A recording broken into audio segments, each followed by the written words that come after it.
pinapalabas ay inaabangan na ang muling kasama ni Cheryl Cruz at Tina Canet sa musical drama series na Trendera.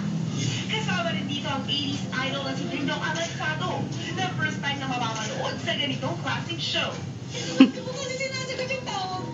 Kailangan muna natin ng space.